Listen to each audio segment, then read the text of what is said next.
রাসূল সাল্লাল্লাহু আলাইহি সাল্লাম বলেন, যে জ্ঞান অর্জন করলো কিন্তু চরিত্র লাভ করলো না, সে গলায় মুক্তার মালা পরিহিত বন্য শুয়োরের মতো। চারিত্রিক শক্তির বলে মানুষ অসম্ভবকে সম্ভব করে তুলতে পারে।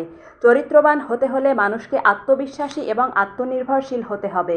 চরিত্র এক মহামূল্যবান সম্পদ, অমূল্য রত্নও বলা চলে। এই পৃথিবীর কোনো কিছুর সাথেই তার তুলনা হয় না।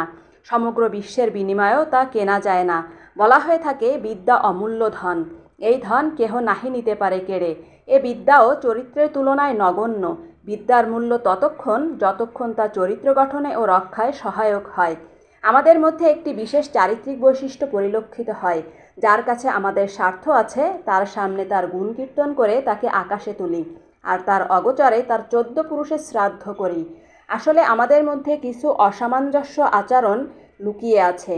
আমাদের অক্ষমতার কারণে ক্রমাগত সেগুলো সঞ্চিত হতে হতে এমন পর্যায়ে পৌঁছেছে যে যে কারো সাথে কথায় বা কাজে সেই সঞ্চিত আক্রোশ ফেটে পড়ে।